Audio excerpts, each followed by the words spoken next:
When Ryan's when it's time to begin, it's on the Rewind Around with John Pollock and Wai Ting. The A-team that makes sense of these things we see in the ring every week on TV. It's Rewind Around for Monday night. Download it Tuesday morning from the Post Wrestling site. It's Rewind Around for Monday night on USA Now on the John and Wai Take the Mic. Hello, it's John Pollock and Wai Ting, Rewind to Raw, coming at you tonight from Toronto. Hello, Wai. We are here, as usual. Another week, another fun night of talk is coming up. I have nothing. Wai, I'm in a bad mood. Why? Today I went to the library to do some work, and as I was packing up to head home, I knocked my mouse off the desk, and it landed on the ground. And first of all, it was annoying because the batteries one of them fell out and rolled underneath like the bookshelf.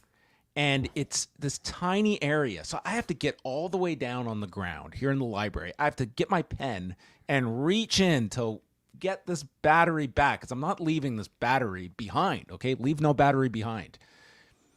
Pack up my stuff, get back home. And my mouse is now damaged, and it just will not work. It fell at such an angle where my computer it's a wireless mic, or a wireless mouse, and I can scroll, but the clicker does not. I've tried everything. It will not. You can scroll, but you can't click. Exactly. Oh. It's driving me nuts, and I just. Can you at least right click? Both clickers don't work? Nothing. None of the buttons work on it, but it scrolls. Oh, no. It's driven me insane tonight to not have this mouse. Okay, do you know what life is like without a mouse? I mean, yeah, I do. Sometimes I don't use a mouse. Oh, okay. Use a trackpad. So sorry to make my inconvenience such a menial. No, it's not. I'm not saying that. I have a lot of sympathy for a mouseless. I'm just trying to tell you, it's been a rough day. Okay, it's been a rough day. Well, for productivity, I mean, yeah, you do want a mouse, and without it, I can imagine it slowing you down quite a bit. I'm just like like what you just described, the scene of you having a mouse fall and then having to pick at a bookcase with their pen to get your battery back. like all these people sounds like right in the middle of the library. I have to get down and get this battery that had rolled underneath one of the bookshelves. Sounds like a great Mr. Bean episode, sketch at least. Well, I'm so sorry. What are you gonna do? I'm retiring. I'm here to announce I'm done. I'm passing the torch. I'm bowing out, okay? A man needs his mouse, and without it, I guess, what more is there left? So, I don't know. Do you have Amazon Prime? Can you get one sent to you within the next day? Yeah. Logitech will have to save me. That will be a purchase, I guess. I think it's time for you to upgrade mice. Mice? Well. Yeah. How long have you had that one? You know what I was contemplating is when I got my last laptop, I got one of these deals. Oh, stylus. Yeah. It's I don't know if I can make this change this late in life to one of these, but Oh no, I don't think it's appropriate for what you do. Okay. Yeah. All right. Well, that was my day. Thank you for the update. I love hearing about you and your tech life. That's it. It was not quiet at the library, by the way. It's just like a party for some people. I was like, Can everyone just shut up? I'm not disclosing the location. Because I feel like I know which one you're talking about. It's that one, yeah. Okay. Yeah, it's that one. The one with the big kids area? I think that's a lot of libraries, but yeah, it's probably, given our proximity to one another, it probably is that one. How about you? Did you have any situations over the weekend? Did you... Just spent it with family, and... this is boring. I don't have anything. No, it's not. No, it's not, Wai. I don't care to talk about it. I don't care for other people to know. I don't even care for you to know. It entered your mind. You were about to share with us. I was going to tell you what I did over the weekend. And then I'm playing it back in my head and I'm thinking, this sounds really boring. I wouldn't want to subject other people to listen to it. Wait, we've got them hostage. They have to listen. No, it's fine. It's fine. I'm gonna forgo my Way privilege. read books all weekend. That's what he did. Mm-hmm. Well, then on that note, Way, we have another week coming up here at the site, and want to make mention that over the past weekend, some great shows up on the Post Wrestling site. If you want special free edition of Collision Course, Kate and John Cena had you all covered on Saturday evening. I did a soliloquy on TNA Slammiversary that you can check out. Me here in this room talking to myself with my mouse, my dearly departed mouse. The final live wrestling show that my mouse took in. TNA Slammiversary. R.I.P. Yeah. From Moose to Mouse, the tales of John Pollock's Saturday night. And then on Sunday, we had our first of 12 G1 shows. Karen Peterson and Bruce Lord running down night 1 and night 2, 19 matches in succinct recap form, giving you their thoughts on the first 2 nights in Osaka and how people's picks might have been blown up, how some of them might have stood up well. You can be following along with the points as they are going through the post-wrestling pool that is ongoing.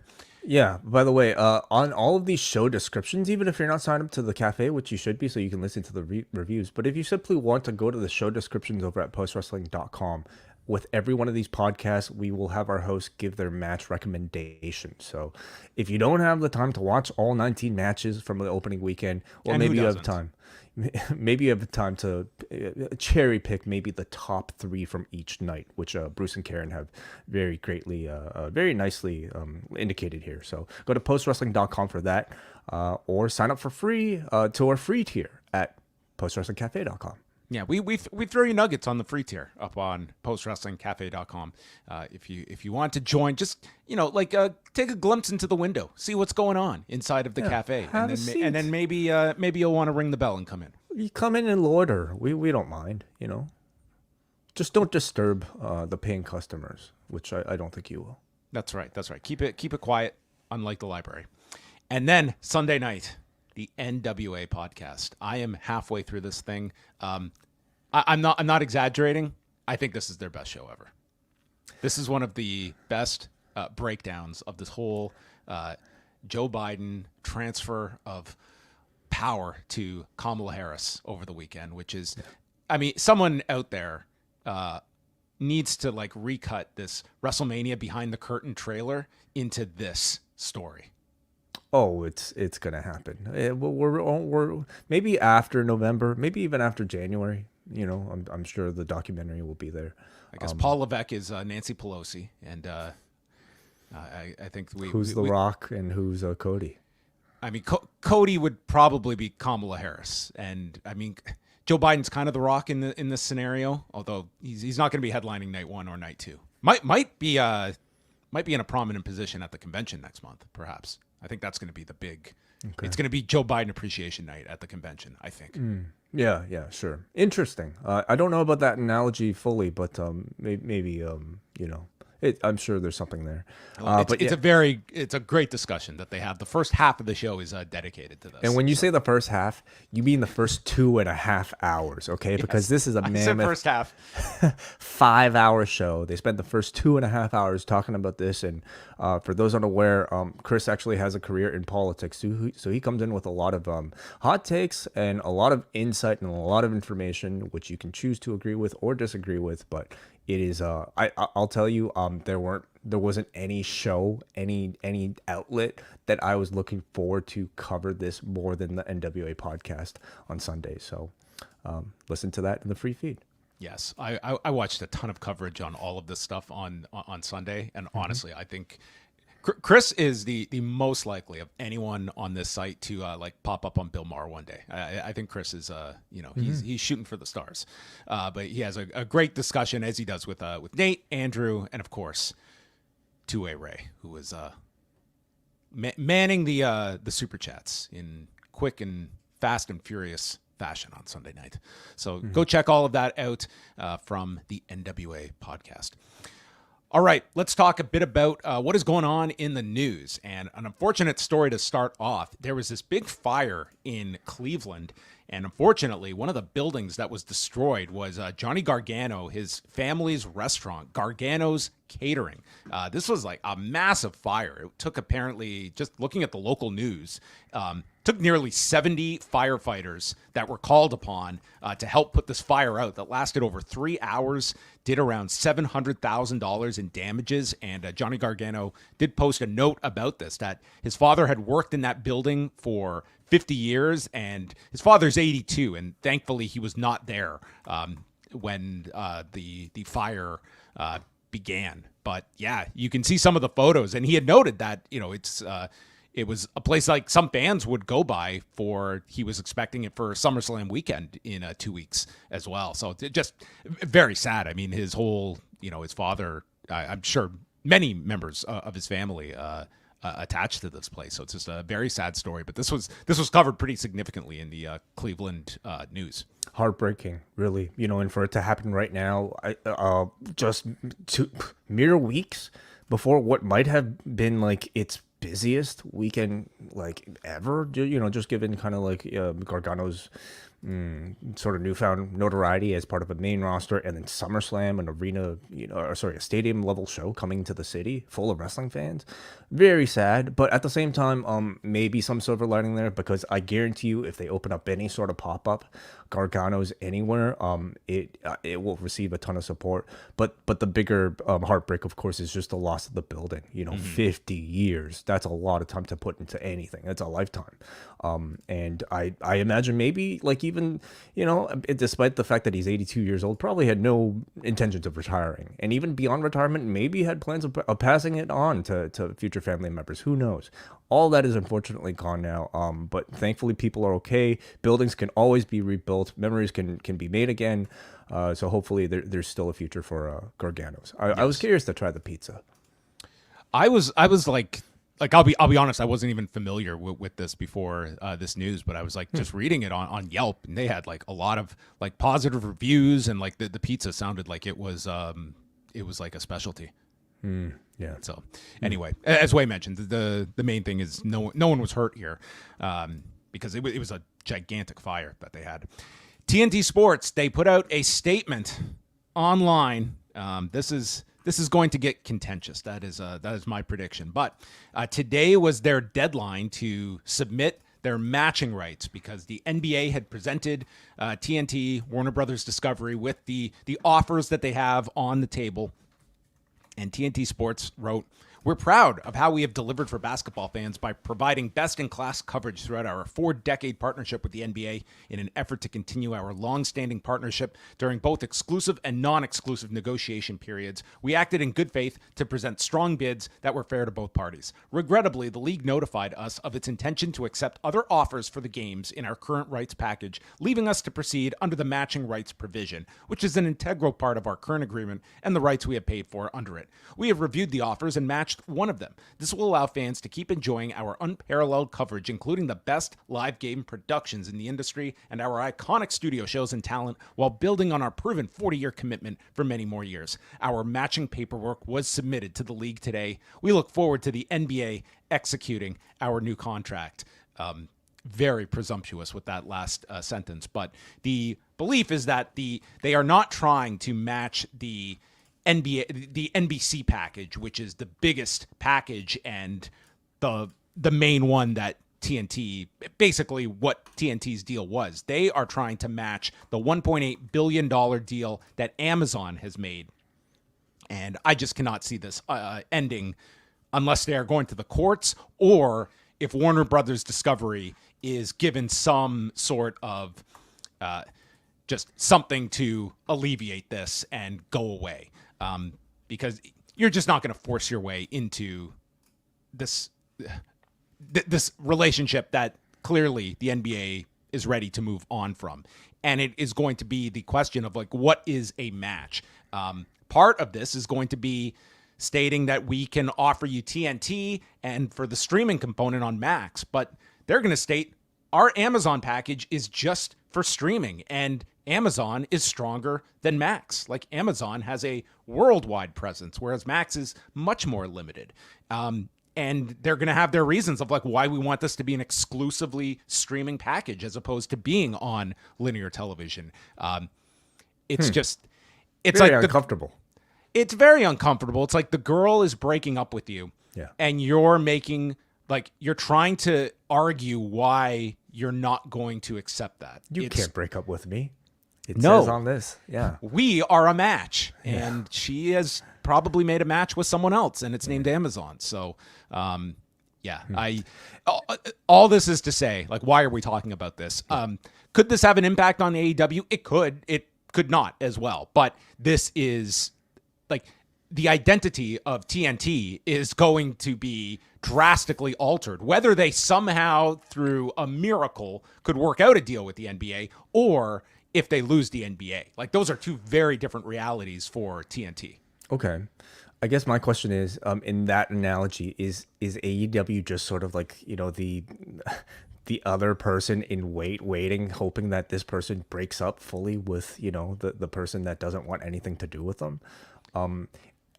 My question would be, does this in any way affect AEW's leverage, whether or not they get NBA on TNT? Does it affect at all how much money they stand to make from an offer from WBD?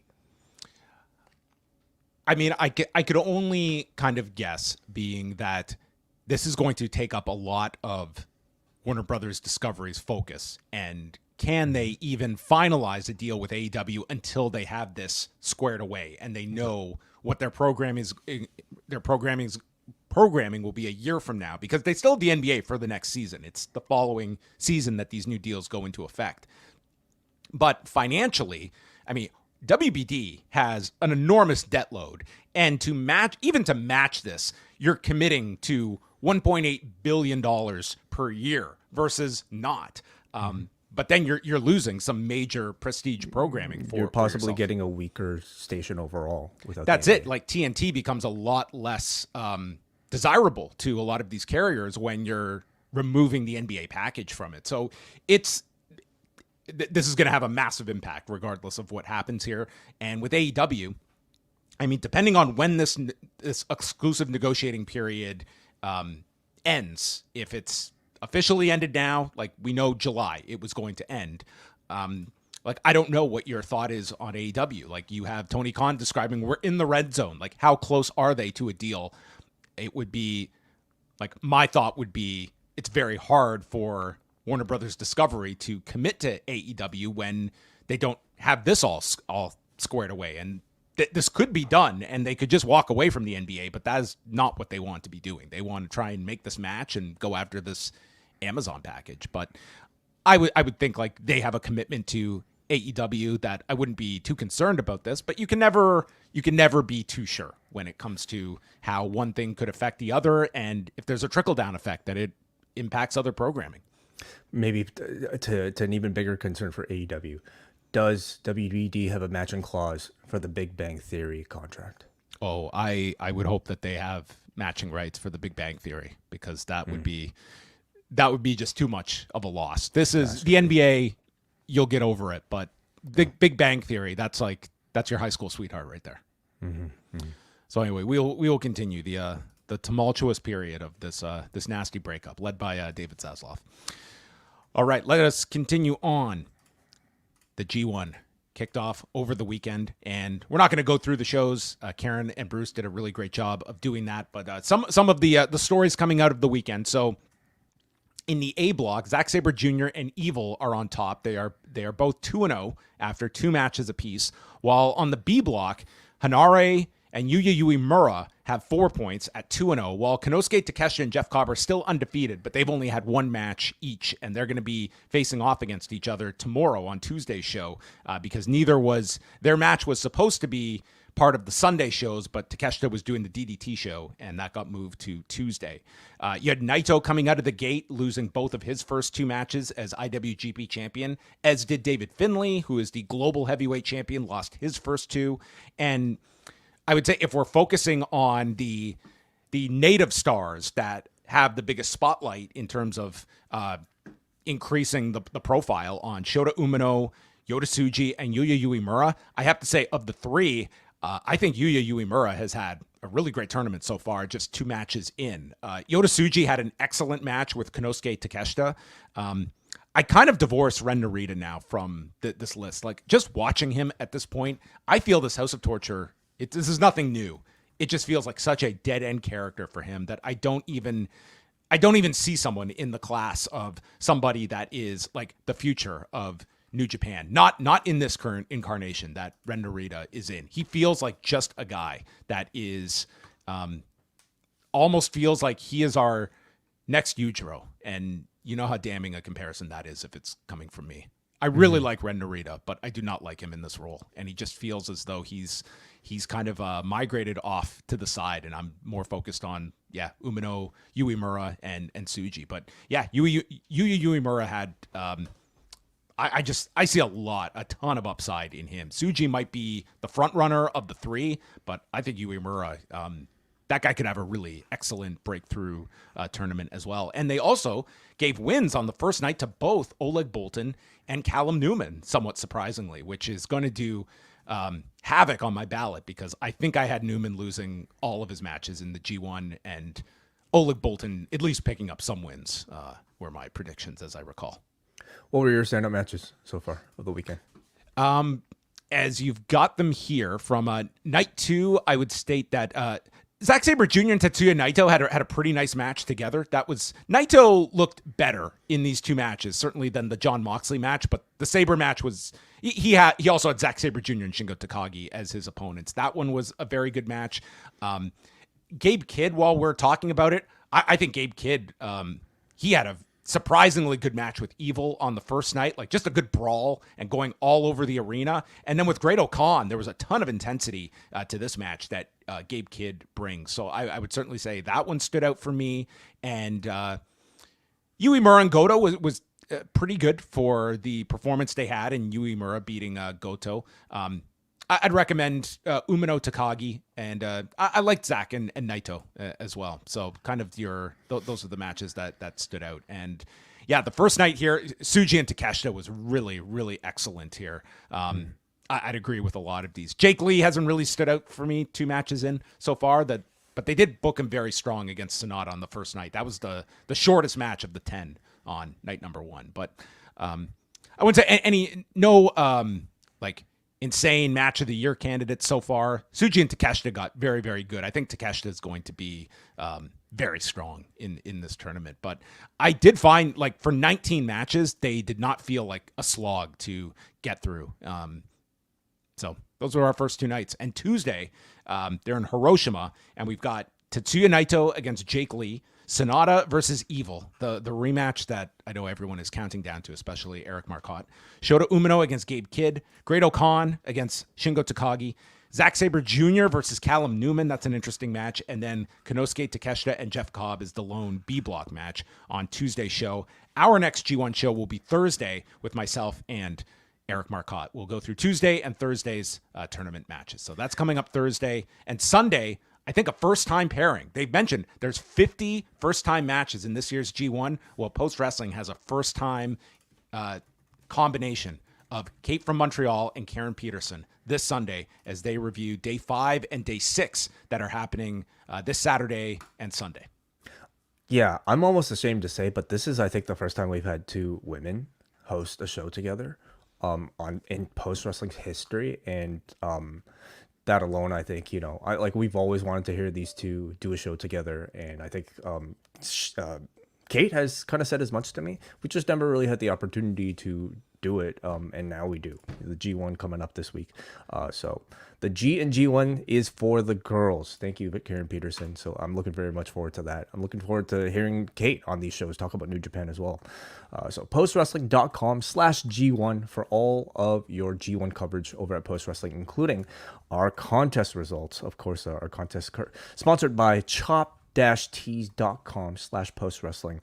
I'm just going to update everybody on the C block standings, okay? The all-important C block standings. And of you and I, John, of everybody involved, all the geniuses put together, all the hours spent studying, analyzing professional wrestling, none of us can match the incredible predicting abilities of Randobot, who still sits atop after 2 nights of the post-wrestling C-Block standings with 14 points. The only person who might be able to catch him right now is Eric Marcotte with 13 points. The rest of us, including you and I, are tied for 3rd place. We're not too far out of the mix. We're doing respectable. We're doing respectable, sure. But I do think AI is the one to beat when it comes to this.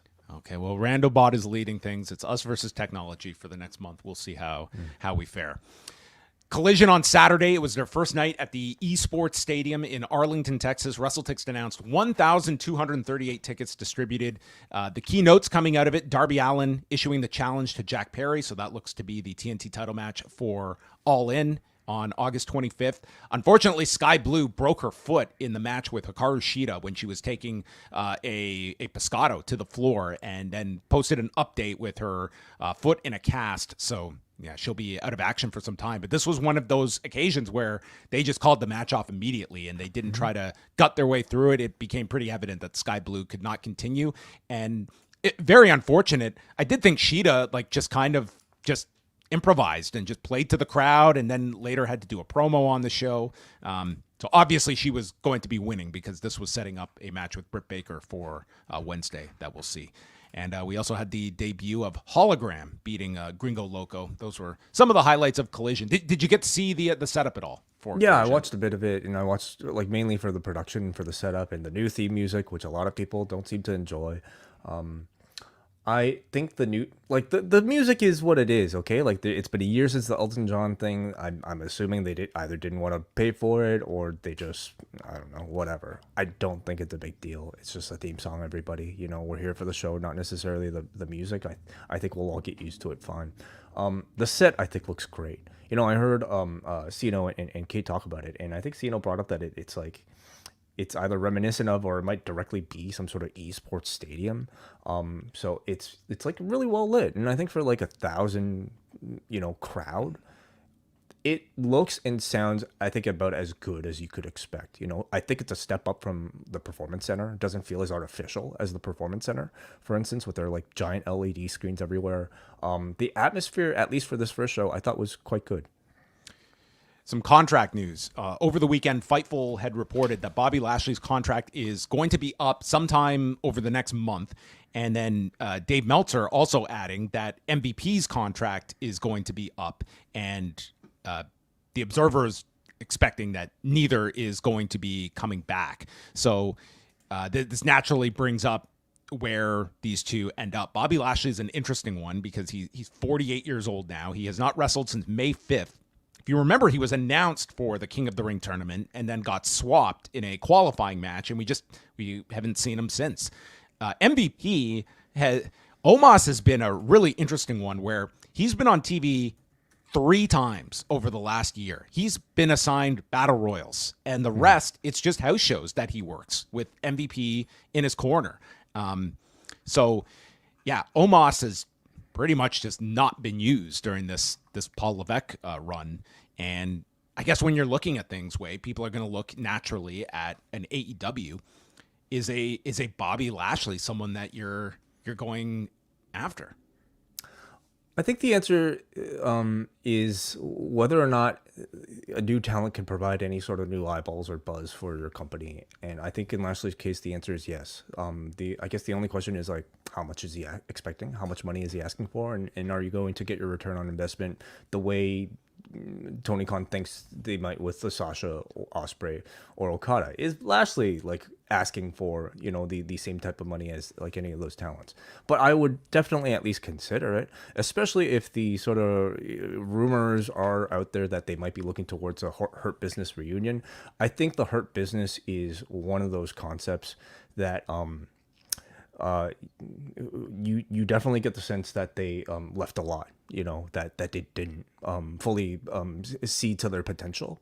And that's a great sort of redemption story for another company to be able to pick up and be able to say, we did what another company couldn't do.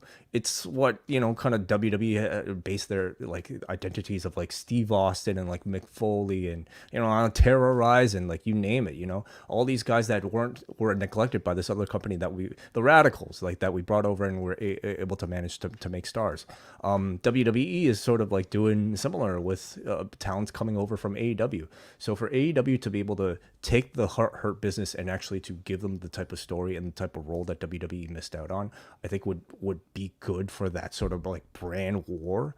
And like MVP too, like, again, another criminally underutilized talking talent that I think would hopefully add a lot. So I definitely would say that they're probably considering it. It comes down to numbers, I think. Yeah, I'm higher on the idea of MVP being utilized for someone like obviously AEW has, they're not at the level of like the managers that they once had, but they clearly have an openness of people being mouthpieces for the right guy, and I think MVP is a great addition in that sense. I just look at Bobby. But Stokely is great, and can we say Stokely has been fully utilized to his potential? I think it's better now that you have Chris Statlander in the heel role, but it's taken some time, certainly. And it's not like you have the plethora of managers you once did, and some like really fell flat in those roles as well.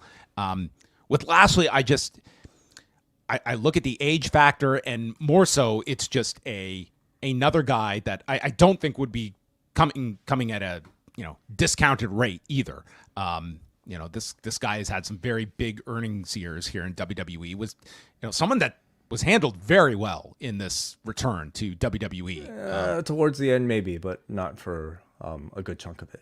Well, for a period when he was like champion and they were having this guy just demolish everybody, like Sure, I'm more so thinking about the hit him with the pose, Lashley's sisters. Yeah, but after that, I mean, they he really could did reunite dial with in. Lio Rush. He could reunite with Lio Rush. All those things are on the table. This is somebody is that, AEW in a position to acquire like more big name talent right now is another question. Do they have the room for him? And is this guy going to be a game changer? Listen, he's not going to be a game changer. Like Bobby Lashley is just not that game changer. And I guess that's what you're asking, is that you bring this guy in. Well, that's another guy that we're working into like a upper tier main event mix. And I just don't know if sometimes there are people like that are just, it's a case by case basis. And I think he would be a tougher one to move in, but I can see Tony wanting to acquire those toys for his toy box. Well, there's a lot of toys there, a lot of toys in the toy box. SmackDown on Friday did their lowest audience since June 14th in several weeks, 2,313,000 viewers and a 0.65 in the demo, which was down 8%. Rampage did 284,000 viewers and a 0.10, which was their lowest audience since June the 7th. And this was for a pretty good lineup that they did have. You had the Lucha Brothers in action. You had, you had Jericho wrestling on Rampage, which is not a every week occurrence either. I'd be very curious as well, like coming off of the convention the night before, what the cable news numbers were like on Friday evening as well. But both shows were down, but not crazy. Rampage down more than SmackDown was. And the final notes are the matches for Tuesday night's NXT. Get ready for Lexis King against Eddie Thorpe, Ashanti the Adonis against Oro Mensah, the no DQ match between Brooks Jensen and Josh Briggs, Ren Sinclair against Carly Bright, and a sit-down interview with Thea Hale. And then Blood and Guts is Wednesday with the 5-on-5 match, Okada, the Bucks, Hangman Page, and Jack Perry against Mark Briscoe, the Acclaimed, Swerve Strickland, and Darby Allin. Jericho defends the FTW title against Minoru Suzuki. Britt Baker in her first match back against Hikaru Shida. The debut of the Glamour, Mariah May, and MJF is on the show. So that's a lot to, it's a 2-hour format, but this Blood and Guts is going to be, they are probably going to eat up at least 45 to 50 minutes. Oh yeah, as they should. I mean, if the last ratings patterns is any sort of indication, I imagine you'll probably get extended entrances all the way until till the match to take up the full hour. Just to kind of carry over. I'm interested to see if they start the show off with this or if they use the second half for it. But this is one of the bigger dynamites of the entire year. Blood and Guts by this point is rightfully so. Is almost like promoted as like a free pay-per-view that people get on TV. At least that's the sort of caliber of match that they usually provide. So I'm very much looking forward to it. Each one of these has been very enjoyable, and War Games in general has been very enjoyable as a concept that has been brought back over the past decade. All right. All your news can be found at postwrestling.com. All of our regular shows are coming up this week. And again, you can jump on board postwrestlingcafe.com, where we will have 2 G1 shows this week. And then we've got a review of Deadpool 2 coming out on Thursday. The countdown to Deadpool and Wolverine is almost up. So they're calling in the big guns. Wai Ting will be on with Rich Fan at WH Park this Thursday. The movie comes out this week. So this is the last one in the series, everybody, before you get the main event. A review of Deadpool and Wolverine next week with Rich, WH, and John Pollock himself. This man has been studying for this, okay? He's training like it's the Olympics, all right? So I'm looking forward to that. The main event coming up next week. When you sign up for the Post Wrestling Cafe, which you also, of course, get up all the G1 reviews, every single one that's about to come out. You get all of our reviews that are coming up next month, and for Rewind a SmackDown every single week, AEW Collision reviews every single week, and ad-free podcasts, including this one, so you don't have to listen to this. No, that you threw me there. I thought we were getting a run in there. No, of course. This is for the audio listeners only. Well, tonight we go to the Resch Center in Green Bay, Wisconsin for tonight's edition of Raw. 6,119 tickets out, according to the good people at WrestleTix. And listen, if there is one thing you can always count on for WWE, it is hammering you over the head when there's going to be a programming change, and all night long. This was the go-home show for Sci-Fi next week. They were just constantly... Next 2 weeks on Sci-Fi, they had commercials cut. They had Michael Cole reminding you. How you could watch this show and not know where it's going to be next week is beyond me. But you will have tons of people that are tuning on to USA Network next week and will be confused. But they could not have done a stronger job, I thought, of promoting this next week. They're an incredibly well-oiled machine when it comes to this sort of thing, and you need to be obvious with it, because as much as I think you might think they might hit somebody over the head with it, it's probably not enough. Well, Gunther started off the show, and he's trying to speak, and the crowd is just jumping on him with boos, and he is about to apologize to what he said about Damian Priest last week, but admits, I meant all of it. Damian Priest is a bum. And he said there's a reason I'm the one starting the show instead of Priest, because he's a pretender and a wannabe with some sob story about growing up. And he has a saying, show me your friends and I'll show you who you are. Priest is street trash. So once again, why don't you just come out, hand over the belt, and then you can go home to your trailer park. So Damian Priest comes out, and he's not handing this title belt up, nor going home to a trailer park. Instead, he attacks Gunther, and there was a wild brawl. The officials are out. Crowd was going nuts for this, and Priest attacks security, including taking this one poor guy by the throat and throwing him over the top. And I think this guy was killed. He might have been beaten up worse than the Wyatt family did to all those random names. Yeah. So I thought a really strong open to the show with this brawl. Had a lot of intensity, had a lot of heat, and this continued after the break where they found each other in the back. They had to be separated again, and then were ejected from the building for the rest of the night. It was a good classic babyface building segment for Damian Priest here.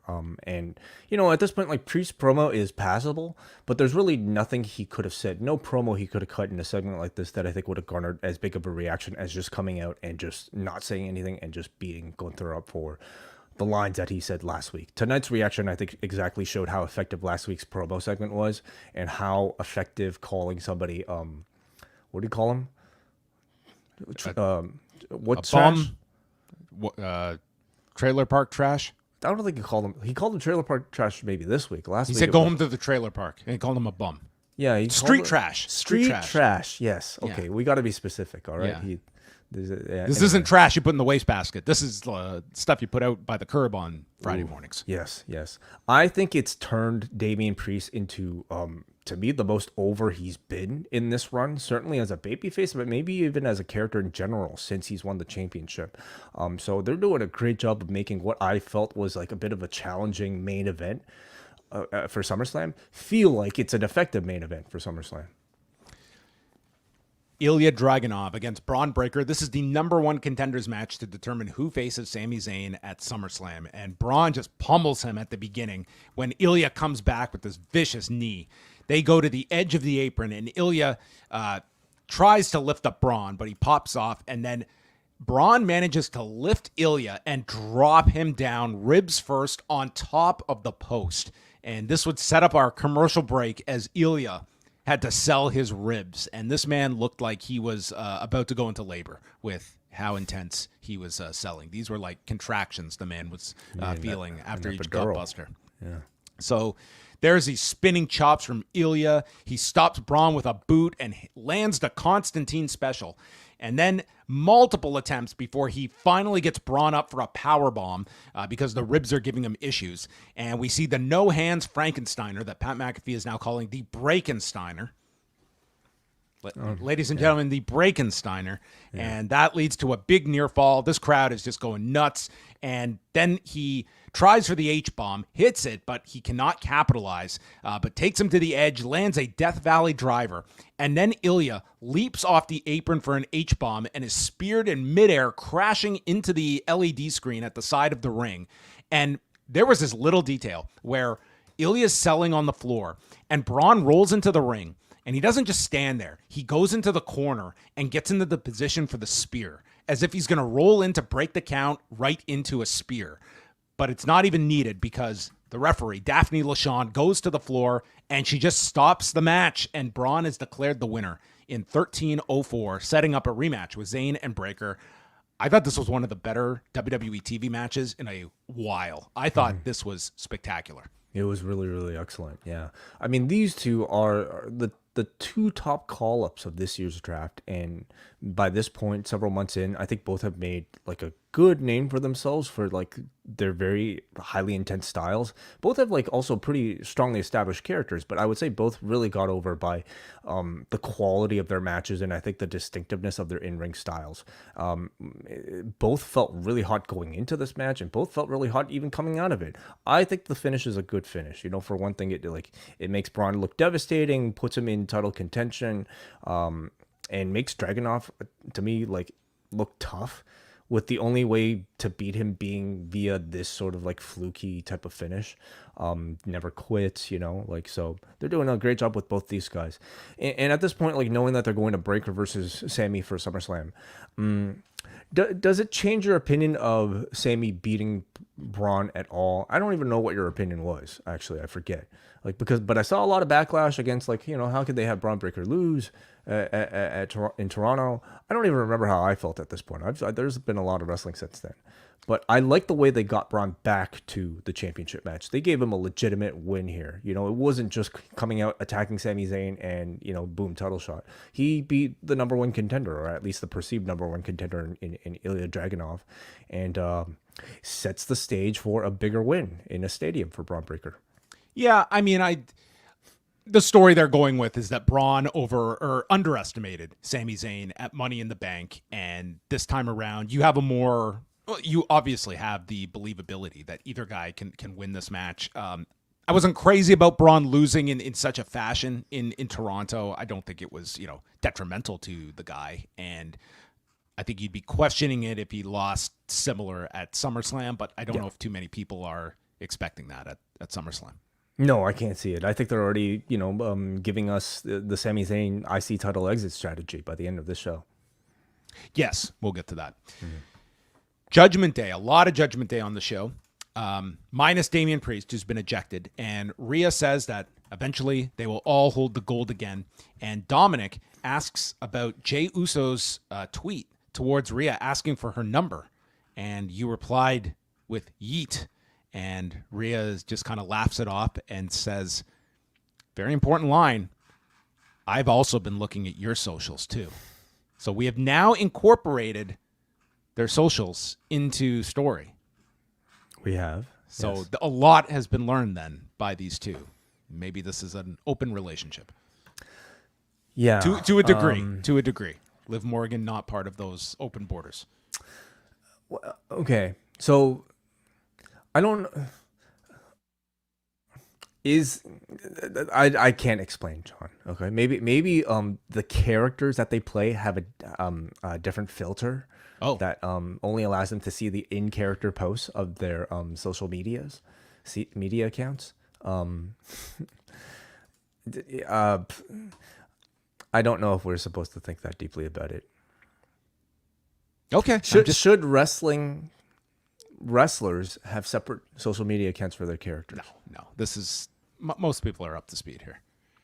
I don't think that's such a bad idea. For the privacy of the wrestlers. I mean, yeah. How about this? No socials for anyone that is on television. But then how do you monetize their incredible fame? How does WWE advertise their incredible social media reach and to WWE can do that. Get an intern to play Rhea Ripley on Twitter. Well, we might get to that in the future. Yeah. That's the way to do it.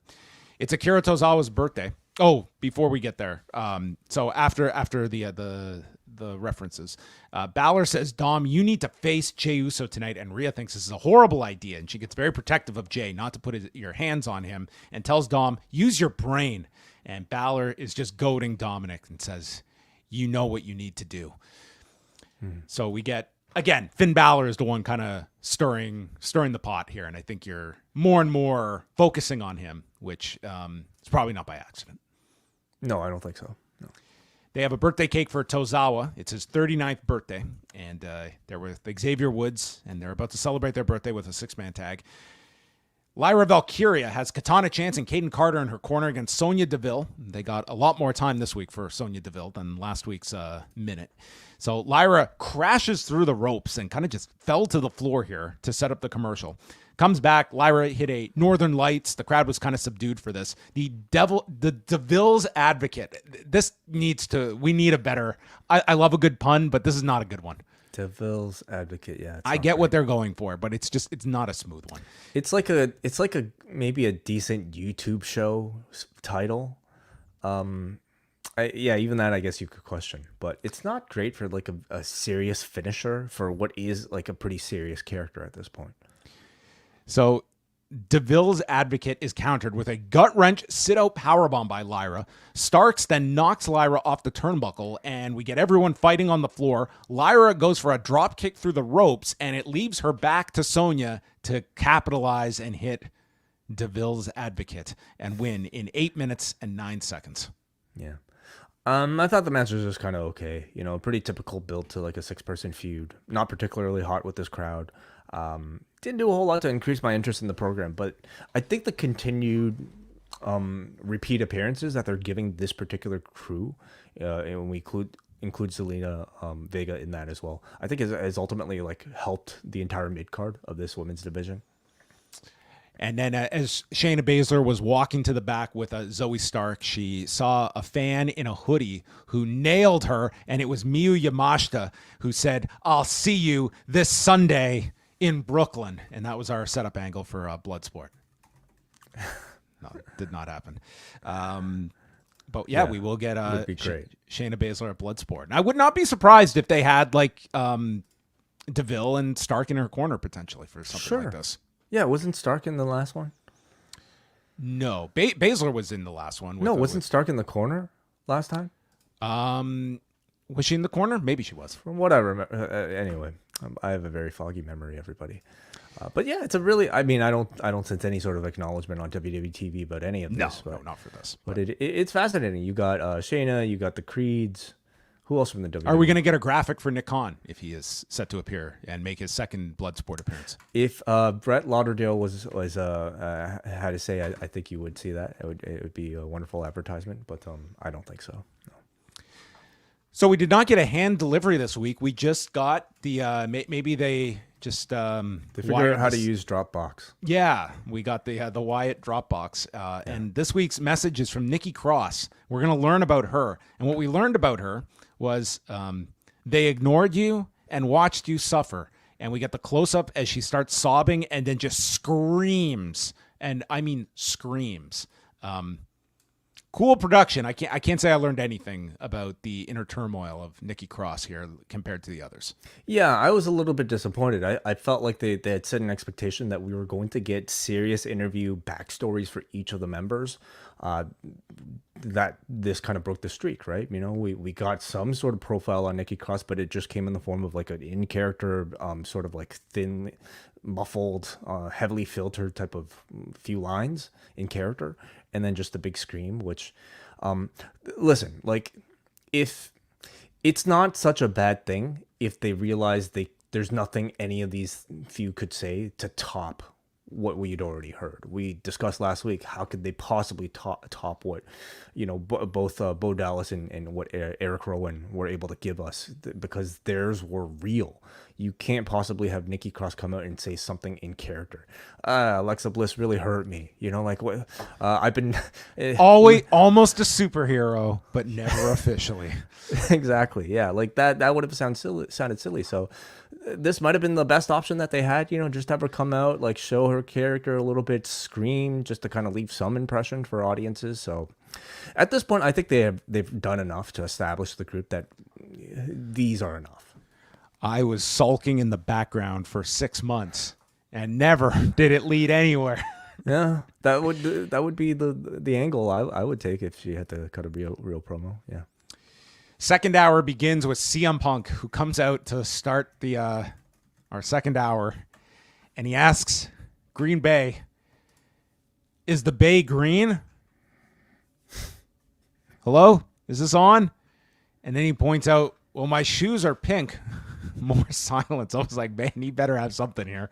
And he said, "Well, I think we should stain both with the blood of a psychopath," and then quickly announces he was cleared on Saturday by his surgeon, and he calls out Drew McIntyre. This was the stand-up version of a Phil Brooks was not as in demand here in Green Bay. I didn't know how this guy would start in this promo. I guess at this point, like, Punk has felt confident enough that at his own ability that I think he could start off from like the most far off, like, experimental places with a promo and still somehow get a reaction. Like, I think this is the type of guy who could make a mustache promo work.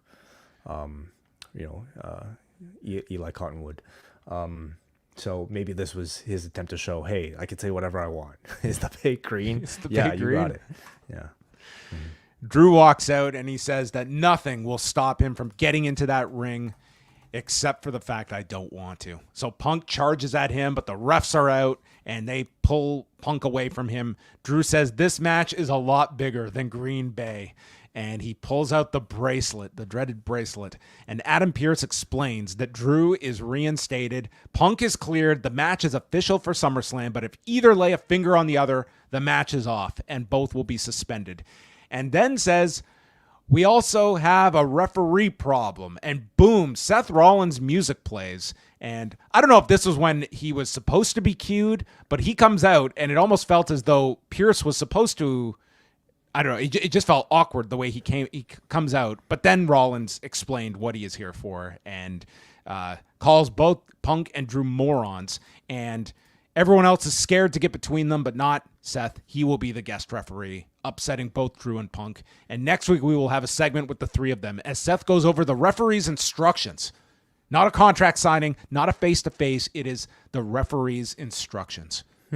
Yes. Mm-hmm. Well, maybe at first. I don't think we've ever had an official referee's instructions build segment. No, that's usually done in like the 10 seconds before the bell rings. But we're going to do a whole segment on it. Well, anything to get these guys in. Got to get Punk on Sci-Fi. Yeah. Well, is there no contract signing? Maybe. Why did they do that? Well, I guess it's official, so maybe I don't know how they have brokered this without any kind of signature. Oh, no. Okay. Well, whatever. I thought, we finally have a clear direction now for this program. We've been kind of dangling the possible I guess, possibility of a Rollins, being in the match instead of CM Punk. And now we have our clearance for CM Punk. We are getting CM Punk versus Drew McIntyre, the match that they've been building to now for entire 7 months or something like that. This feels like a big match by the time huge. they've announced this and how they've built it up. It feels like a really big match, and probably some kind of combination of whether it's Seth with one of these two or a 3-way, something to come back to Berlin with in a couple of weeks after SummerSlam. I could see something resulting from this and Seth being intertwined. Yeah, I think it's always tricky when you have to have what we essentially saw for the past, I don't know, few weeks was a contingency plan playing out in front of us, with Seth Rollins being kind of awkwardly involved in all of this.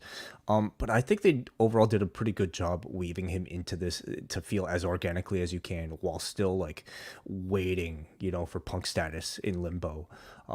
And this is sort of the result. You're getting Rollins as as a referee. You get to piggyback off of this match into whatever's going on with Rollins afterwards.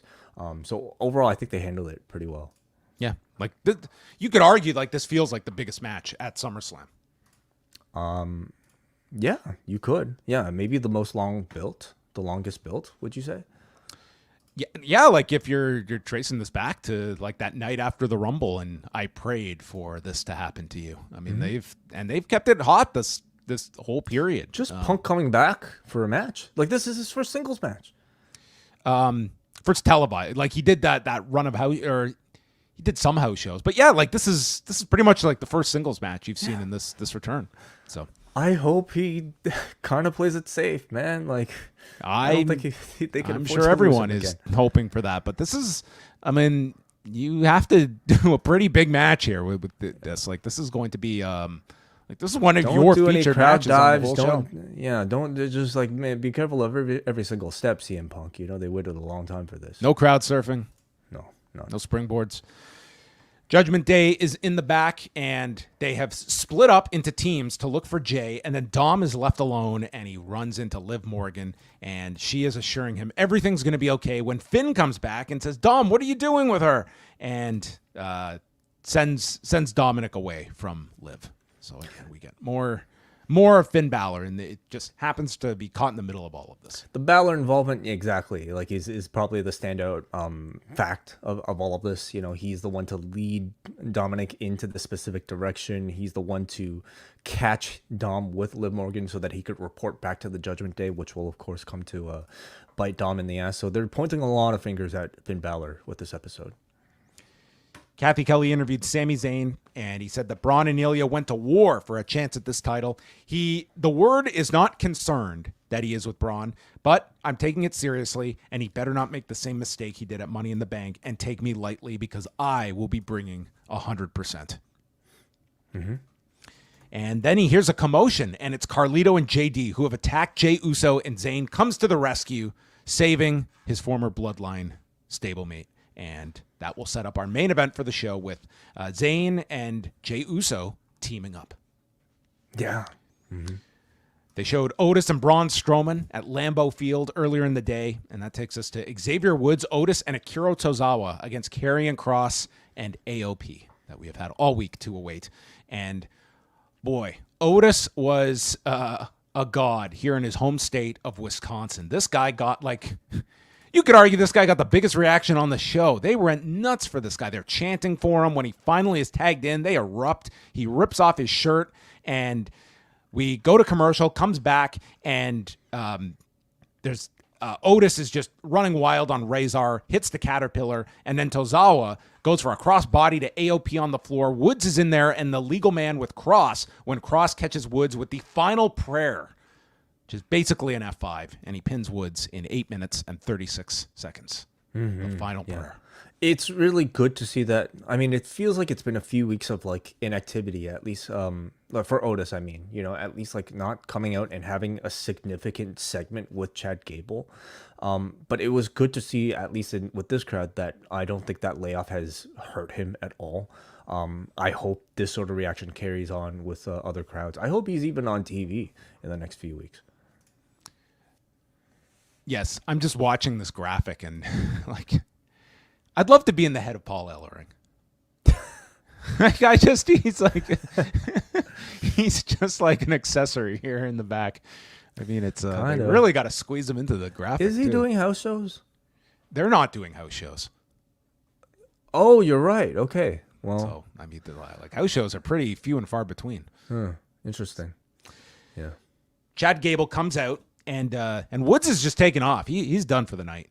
And they come out with the creeds. He's pelted with "You suck" chants, and Gable mocks the idea of Otis being a leader and notes how you guys just lost with Xavier Woods, and you need to lead with your mind. But I know Otis's brain isn't his strong point. That's why I recruited the creeds, and he invites these morons, by his description, to come back and join them because the Wyatt Sicks are after everyone on the roster, including you. And Otis says how, Gable, you ran and abandoned the creeds last week, and he turns them down again. So he sets the creeds to attack Tozawa and Otis. And Otis fires back, clotheslines both, and as he has Gable up for the world's strongest slam, the creeds attack and run him into the post, shoulder first, when the lights go out. And my highlight here were Julius and Brutus on the floor, wielding chairs, and Brutus just screams, "Come on, sons of bitches!" He was ready. He was ready to attack. Oh, yeah. Absolutely. So, this is Bloodsport warm-up. That's right. That's right. These guys are on the show, too. Mm-hmm. So the Wyatts walk out, but it's a distraction because Bo Dallas, Uncle Howdy, appears behind Chad Gable with the mask on and delivers Sister Abigail, and we cut to break. Yeah.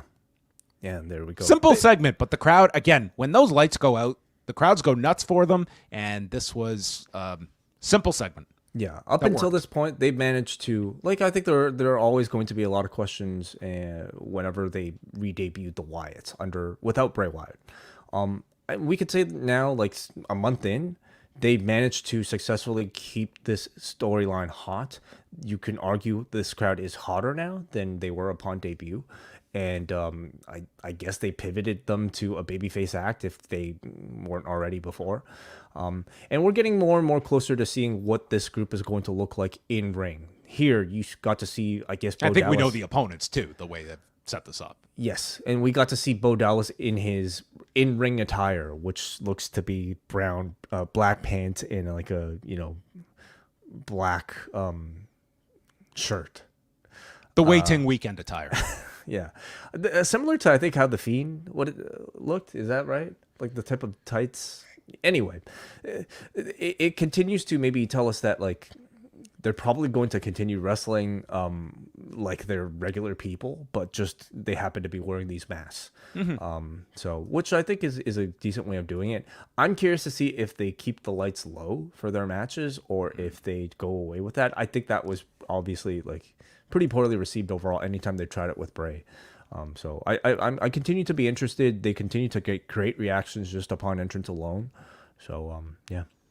I think they should do the first match. I think they should do it as a TV match. I think so, like, too. There's the curiosity, and I would certainly build it up for like at least a week for a TV coming up. Yeah, this is all really working out pretty well. Like, at first I thought it would be a really awkward fit trying to fit the Wyatts with like the tone of a Gable and Otis type of segment, but they're essentially using sort of the Wyatts. They're not pretending they're monsters. Like these are tortured individuals that now have these masks, but it's like they're humans that have been through their.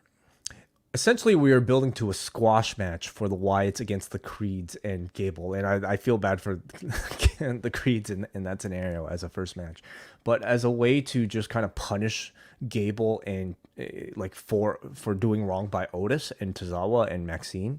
I think the Wyatts are an effective device, and then hopefully the Wyatts can move on to a more serious opponent after this. What if that's how they ended Bloodsport, where it's like they end this match, Julius headlines, and then the lights go out at the end of Bloodsport, and you hear the piano? Sure. And then maybe you hear Metallica come on. And Nick Gage comes out to oppose the Wyatt family. Maybe they'll join the Wyatt family. Nick Gage as a member of the Wyatts would be something to natural. I think so. His interview, his VHS tape, I think I would love to see. Fuck digital.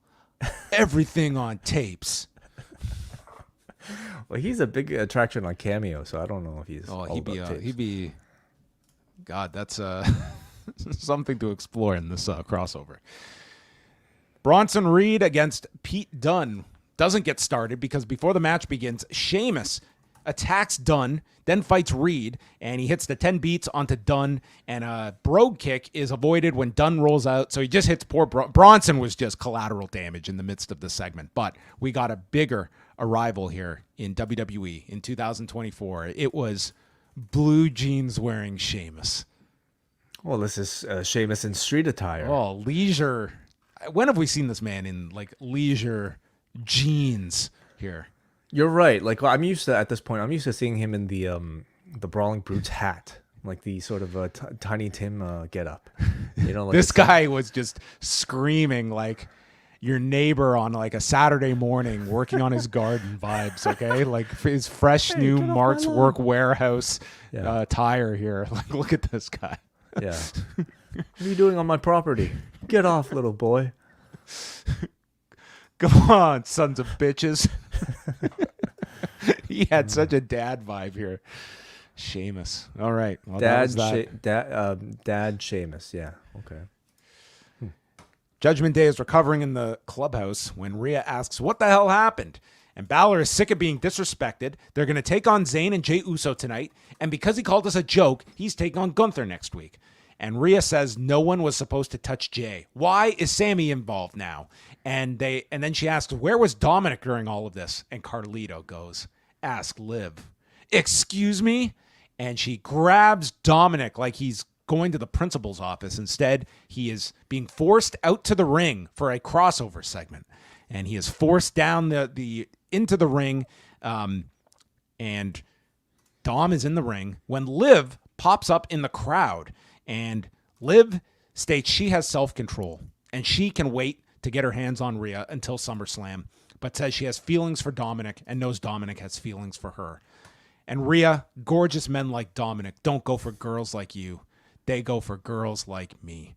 And this child in the bottom was very up close to Liv and her extremely short shorts here. Well, he memories to last for a lifetime, I'm sure. Well, he's in shock here. He's like covering his mouth. Dominik stops Rhea from going after her and says, I will take care of this. And then we get a split screen. Okay. Yeah. This felt like some reveal we were getting on Jerry Springer when Liv is asking Dominik, I know you want to say those 3 words to me. Dominik says, you want me to say those 3 words? I hate you, Liv. Yeah. And also, are you stupid? Are you deaf? That's we really got a lot more than 3 words 9 words here. I can't stand you. You've ruined everything. And then he starts screaming in Spanish, so you know he's upset. And Liv starts crying. And then Liv turns away, leaves in tears, and then Rhea and Dominik enter the next stage of their relationship because she licks him. Is that the sign of moving on? Is that like a promise in Lucha ring? Underground, this was Katrina's mark of death. So I think this is actually a signal of bad things are coming. I mean, you could be Look right, out, Mil Muertes has his eyes on Dirty Dom. You could be right, yeah. It's very interesting to see how they're playing this entire storyline, and you do really coming out of this like get the sense that things are going to come to a head probably at SummerSlam, if not shortly afterwards. I would say, like, you know, given maybe Liv's what feels like intentionally bad acting here, it feels like they are trying to tell you that Liv is faking this heartbreak and that Dom is also acting here to trick Rhea. So you have the question now of like, is Dominik going to end up with Liv? Is Balor going to end up with Liv? And I think you also have a question of who exactly is doing the manipulation here. Is it Liv and Dom manipulating Rhea, or is Rhea pulling all the strings here and somehow tricking Dom? Who's going to turn on the other first is essentially, I think, what the guessing game here. I do think it'll like make Rhea look kind of stupid, you know, for if they just, I don't know, have Dominik turn on her as if like she didn't see it coming. I think her as a character is presented as a lot more smarter than that. So I'd love to see how they handle that. At the same time, it would give her a lot of sympathy, if like somehow like she gets broken up with after being incredibly loyal to Dominik Mysterio. There are a lot of ways that they could play it, and I think it's very likely we'll see it play out at SummerSlam or on the Raw afterwards. Zelina Vega comes out, and so we also had a backstage segment here where Jackie interviewed Sheamus and asked, what's going on with Pete Dunne? And he doesn't know what the issue is, but it can easily be fixed over some pints, or we can sort it out like proper fellas and take it to the ring and find out who the real bruiserweight is. So, Dad's going to, he's willing to throw hands with the son. Or take him out for a pint. Either one. Maybe what if Pete Dunne says, "Yeah, let's go for a pint." No match. Fair play. Then I am looking forward to Pete Dunne's explanation. They're really kind of dangling that, and I think Pete Dunne.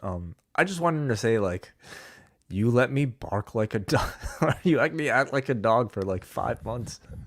How could you? You didn't let me change my name back. You called me Butch." I'm not a dog. Is that supposed to be a John Tenta? I keep going back to John Tenta with this Pete Dunne character. Let's be honest, okay? After all these months, was Butch not more entertaining than for you and this I? Pete Dunne? Greatly, yeah. For the man's career, I'm not so sure. Like this guy is like Pete Dunne. He doesn't even get to talk. He doesn't get to do anything. He's just like it's true. He's a great wrestler. It's great. You can definitely say Butch had a better run than Pete Dunne on the main roster. Yes. Zelina Vega is out, and she is selling the stomp onto her elbow from last week with a wrapped up arm with like a tensor bandage, which will be important to note. And Kathy Kelly interviews her, and Zelina says, "I'm a real Boricua, and an injury won't stop me." So she is coming out. Zoey tries to go after the injured arm, but Vega gets it out of the way. She's got to fight back with left-handed punches, which was a little tough to pull off. She manages a tornado DDT and then goes for a top rope moonsault and kind of like lands on the knees, but gets a 2 count from that. Sets her up for the 619 when Sonya distracts and Baszler trips Vega. So Katana Chance, Caden Carter, and Lyra all run down to attack them. And Vega avoids a powerbomb by nailing her with her taped up elbow. There must have been a cast in there. I don't think it's just tape. Well, we saw a pretty solid close-up. This was not a plaster. No, but I mean, you could have a metal plate in there, like a splint. Perhaps we will give the benefit of the doubt. Otherwise, this would make no sense. Tape wouldn't do any sort of damage. I felt that the visual of it made it look kind of awkward. I mean, I think there are a variety of casts, a variety of ways to heal an arm. It doesn't just have to be plaster. Okay, well, maybe she's got some illegal plate in there and nails her in the head, hits her a second time, and wins with the code red in 8 minutes and 50 seconds, sending Zoey Stark into the losing column. When you're, judging by the crowd reaction, I thought this was certainly a successful match. They got a strong reaction from this crowd, which is a huge accomplishment for a mid-card women's match in the third hour. Okay, like I don't know, it's just kind of a standard for like those sort of matches to get very little reception, but this like did well, and I would say they've done a great job of giving Zelina Vega consistent airtime and consistent microphone time, going as far as to just give her a promo en route to having a match here. It suggests to me that they see something special in her by continuing to give her these opportunities, and now giving her a Bob Orton, arm gimmick. I think that should be her character going forward. She should be Bob Cowboy Orton. Zelina Vega. Sure. I think it's a great babyface move for the LWO. Let's remember, everybody, the gimmick behind like Eddie's main gimmick as a babyface is lie, cheat, and steal, and that's something we've never seen the LWO even entertain.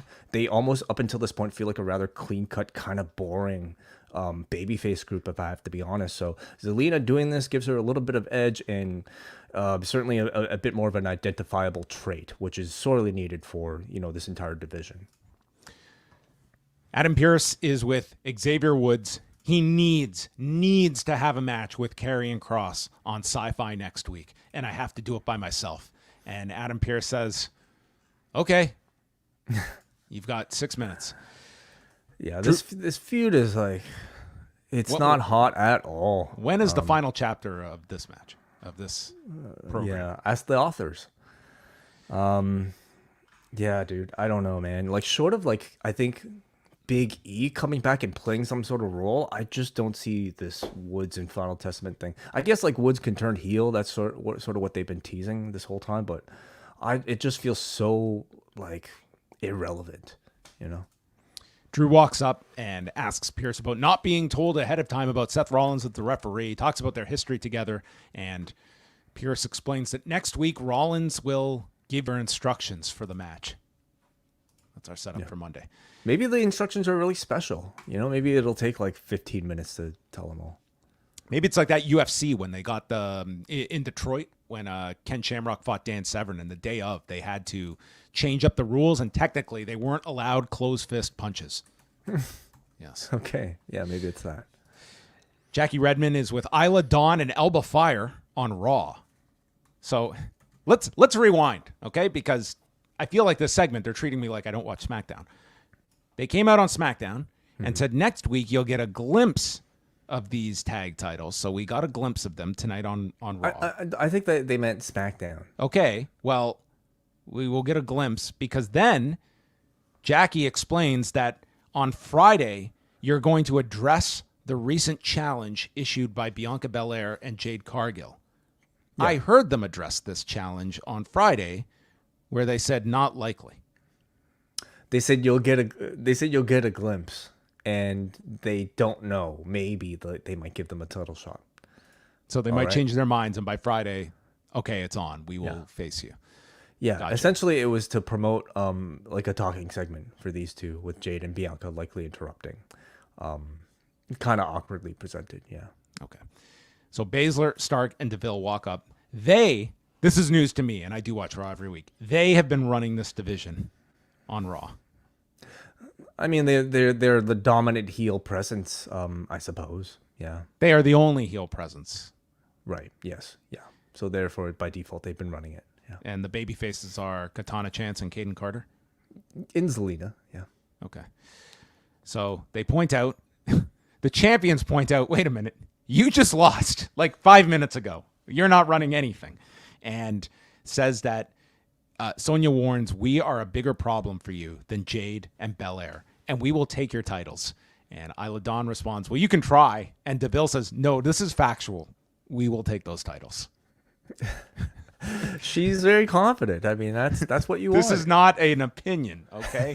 This is matter of fact. If this was a job interview, I think she would, make it to my top 3 candidates. Okay, that's the type of confidence you want. This was some like Obi-Wan stuff from Sonya. Yeah. I'm sorry. This tag division to me is just, it's in the doldrums. I will keep an open mind, but I feel it's very satisfying. You're not wrong, and they haven't done a great job of making this heel group of Sonya, Zoey, and Shayna feel all that threatening. I think they need a name, okay, first of all. So make it so that I don't have to type Shayna, Zoey, and the Deville, sure. The Deville's in the details. The Deville's rejects. Sorry.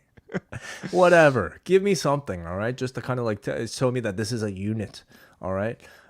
They've done a terrible job with Dawn and Fire by giving them any sort of identity. I feel is the first time I've seen them in 2 consistent television shows. It's going to be 3 by Friday, which is massive for them, but they're not over at all. So they definitely have a lot of work to do, but it's at least consistent, we can say, at least for the Deville's rejects. Stark Industries. You can keep going, yeah. The whole show. Okay, this is way more compelling than this segment was. Michael Cole reminds us again that next week, the final Raw before SummerSlam and the Raw after SummerSlam will be on Sci-Fi. Pat McAfee's response, dream come true. This is it. I've made it. ESPN, Indianapolis Colts, Sci-Fi for 2 weeks. That's his response. Dream come true. The boyhood dream has come true. It'll be on Sci-Fi. Half the audience will be watching the show this week. Then we got another Gunther talk, and he's in front of the big screen. Fragile egos that have shattered their reputations with this title. WWE desperately needed me. The championship needs me to create a new mountaintop. And he goes over the title reigns of Seth Rollins, Drew McIntyre, and Damian Priest. I look at the cast of challengers and it becomes truly disgusting. And he detests fans that sing along with Seth Rollins. Don't we all? And he will bring this championship to a level that no title has reached before. Damian Priest will fail. Yeah. These are simple, but I continue to enjoy these. They make him look so great. They like his confidence, really comes through, and not just in the Sonya Deville type of way. And they're laying the foundation here for the Seth Rollins feud coming out of this. So it almost seems to guarantee that Gunther's winning. If not now, then very shortly.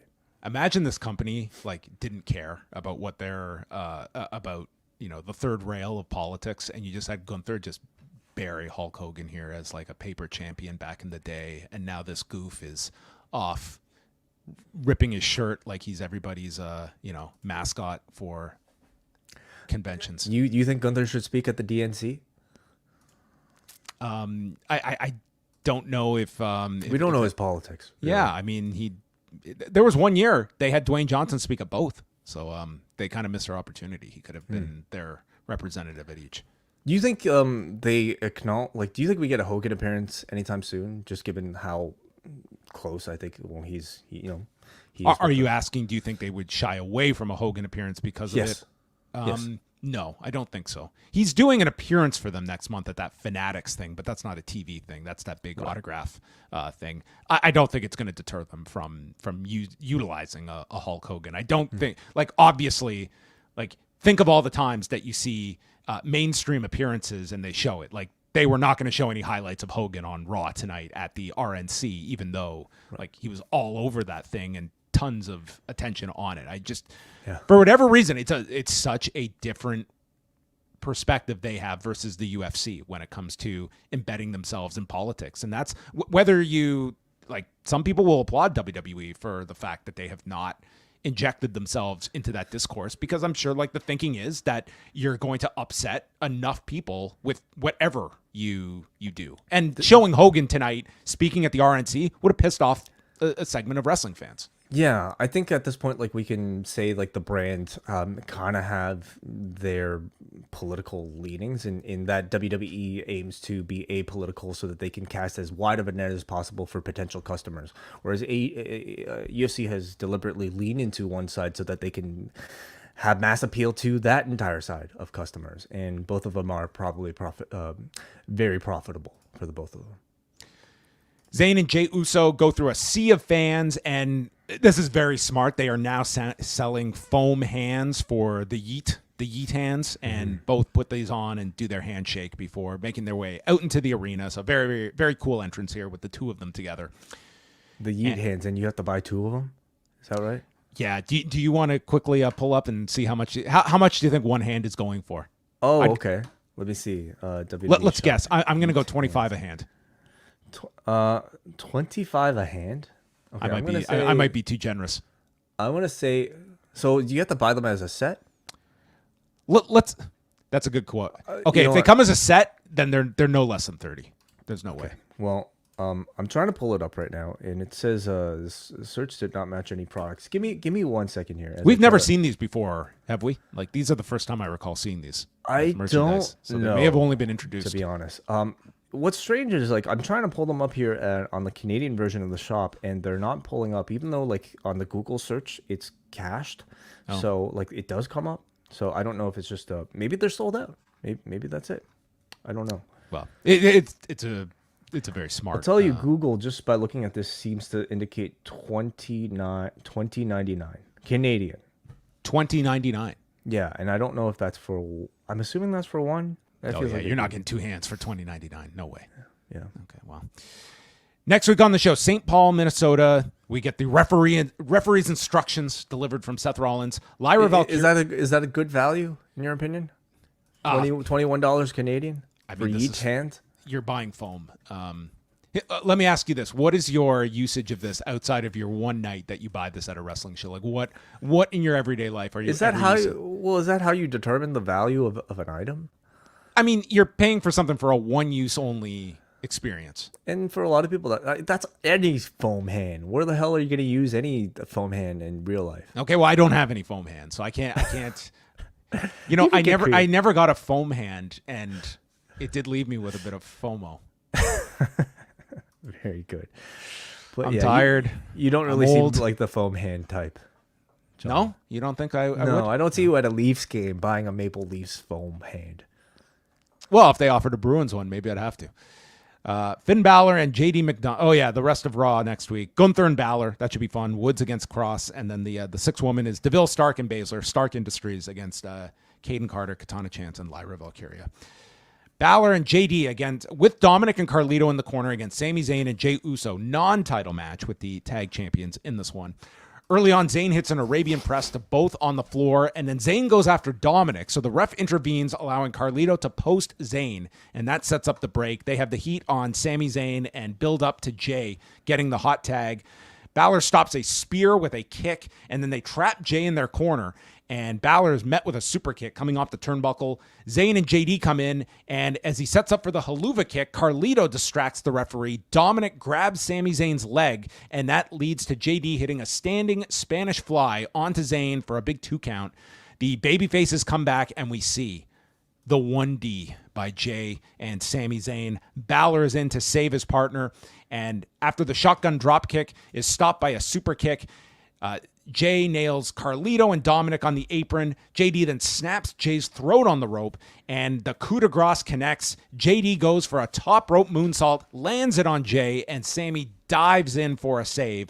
And as we're ticking down in the time left in the show, Zayn sends Balor to the floor. Haluva kick is executed to JD, and Zayn dives onto Balor on the floor, leading to Jey Uso's Uso Splash, pinning JD in 16 minutes and 25 seconds, and they put it over strong that they have pinned the tag team champions, perhaps a destination post-SummerSlam. And in the closing seconds, as Sami Zayn is celebrating, he turns around in the ring, and there is Breakensteiner himself breaking Sami Zayn with a spear to end the show. I thought a very nice match, and I like the addition of Bron in the closing seconds.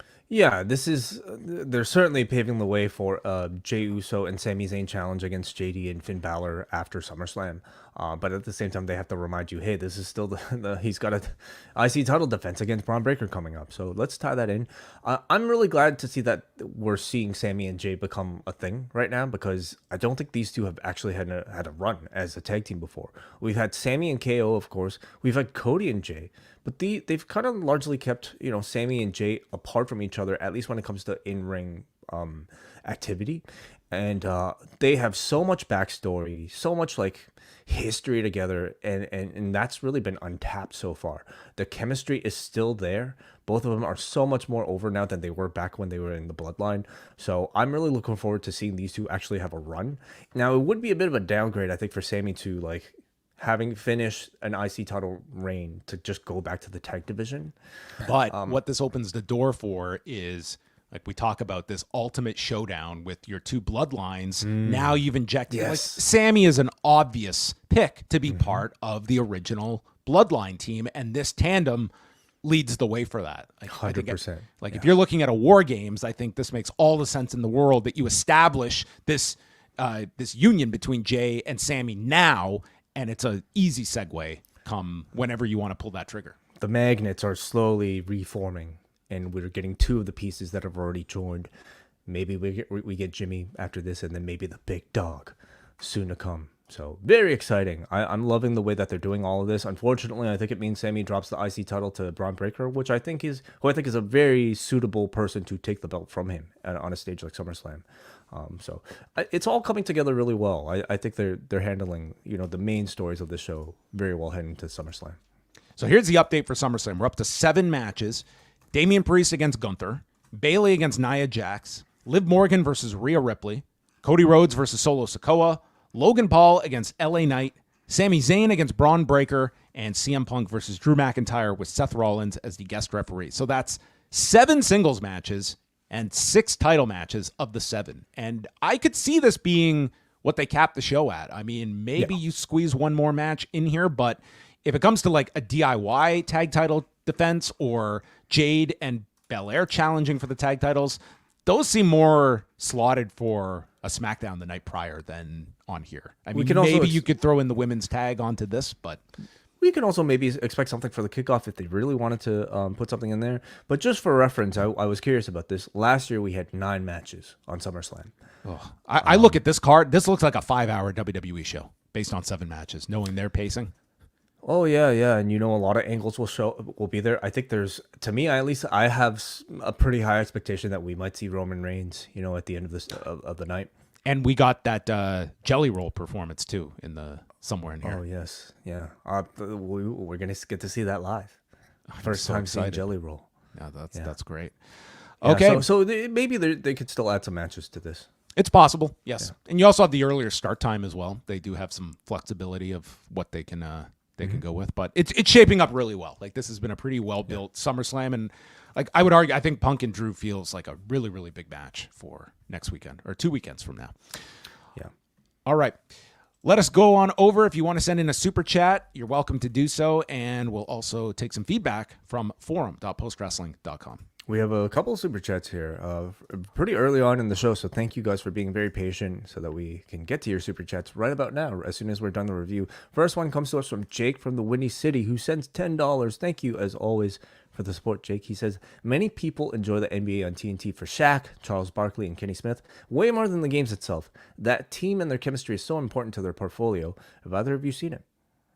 Yes. I mean, this is like the top studio show in sports, and this is like a big part of the TNT package. That, I mean, it still remains to be seen, regardless of those, like Charles Barkley has said that after next season he's done, he's retiring, but we will see. They could certainly command.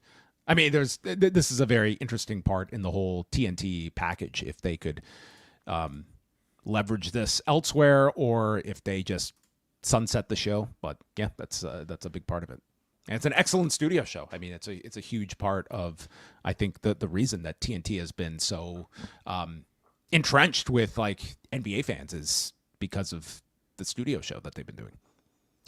Thank you, Jake. We got a Legend Riser who sends $5. Thank you for that, and also thanks for the subscription. He says, if you recontextualize the one backstage segment as Dominik being upset at Liv for almost exposing their affair, it paints a completely different picture. Okay, interesting. So the scene where Dominik runs into Liv backstage, and Dominik is shouting at Liv about like why are you back here, and so Legend Rider is suggesting that that's why Dominik was upset at Liv for exposing them. You could. I don't know if that was the intent. Because they ran into each other backstage. Yeah, they've been running into each other for 6 months. Right. Yeah. I don't know. Because okay, let's say Dominik runs into Liv backstage and they are in cahoots. Would Dominik have that reaction? Would Dominik have, like, knowing that none this of the is the invisible camera, right? Like, we're supposed to pretend like knowing no one that can see them. None of the other Judgment Day members are there, so there's no need for Dominik to really act. Why would Dominik react as if he's angry that Liv happened to be there? Things that will probably not be sewn up and explained. Right. All. Yeah. It's interesting. This is like certainly some of the most I've actually had to think about one of these backstage segments, which typically don't have a ton of thought put into them. And maybe we're thinking too much about it. Maybe we're not supposed to think that deeply about it. I'm not sure. But I mean, if Rhea was watching all of these segments for all of these months, she would know that Dominik feels very uncomfortable around this woman. Right. He's done nothing. He has never done one thing on this show that has led you to believe he is cheating on Rhea. Yes. On camera. Correct. Except, like, you'd be suspicious of them, like, leaving the same room together, as we kind of saw in the teases of this entire storyline. As, like, in the backstage Easter eggy type of days. Right, where they were talking in the background. Yeah.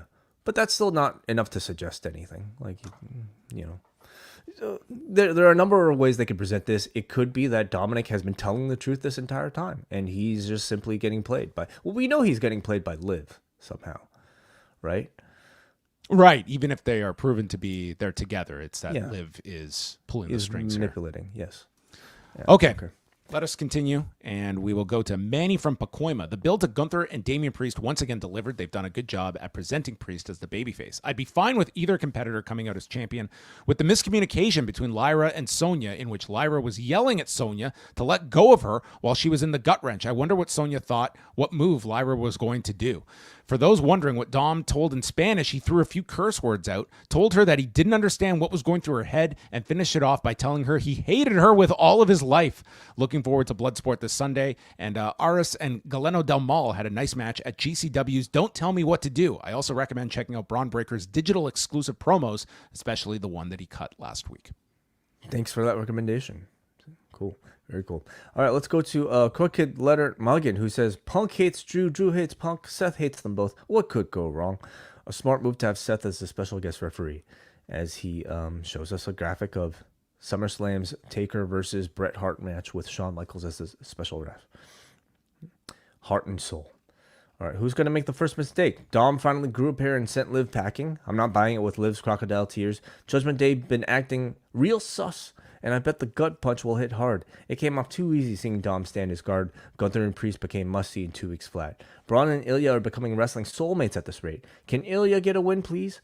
Sami and Jey have as much chemistry as Jey does with Jimmy. Could be a sign of Sami's new direction once he loses the IC title. Solid fun all around. Next week is going to make up for what COVID stole from me, which I guess is Finn Balor versus Gunther.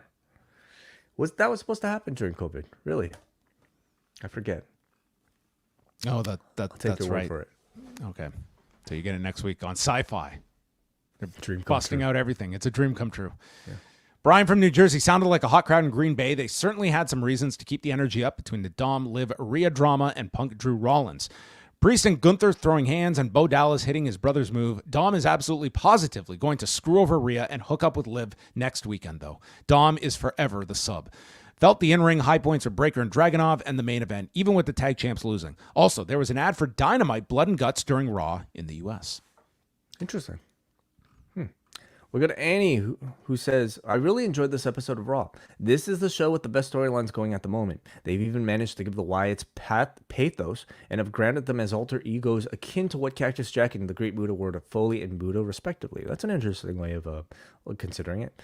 Where are you guys on the builds to the Raw matches? I think just about all of them have been successful and have significantly increased my interest in matches that wouldn't interest me without the storylines. SummerSlam feels like a hot show. Punk and Drew is the best built match since Cody's Chase. Rollins' involvement has been deftly woven in. Just like with Mania, I feel excited for the big show after Raw, and I feel like giving up on wrestling after SmackDown. Okay, I think they've been great overall. So that would be Priest and Gunther, which they've done an exceptional job with. Certainly heightened my expectations from what it was when this match was announced. Liv and Rhea's been, excellent. It's like the obvious direction that they were going as soon as Rhea was ready to come back. And then you have Zayn and Bron. Like, I don't think it's like this big program that's going on. It feels more of a... But they've done a great job with Bron. And this feels like it's his crowning, and I think for that reason it feels like it's a big deal. Yeah, and as I've mentioned, I think Punk and Drew's been built excellent. But in both cases with Rhea Ripley and CM Punk, they've somehow managed to make them hotter characters despite their injuries and absences. So I think that's a lot of credit to the team. Mm-hmm. All right, well, thank you, everybody, as always, for joining us here. We are live after Raw, after Dynamite, and after SmackDown each and every week. Tuesday night, Braden and Davey are with you after NXT and the sit-down interview with Thea Hale that they will be discussing, along with Eddie Thorpe versus Lexis King. And then Wednesday, we will have Pollock and Thurston live here on the Post Wrestling and WrestleNomics YouTube channels at 3 Eastern Time. And then Wednesday night, it's a special guest that I will be having in this seat. Andrew Thompson joins me as Wai Ting is going to be getting into his finest Sheamus jeans, and he is going to be off on a well-deserved break from life, from the city. So you have a great time, Wai, and I guess we'll be circling back and checking in with Wai on Friday night.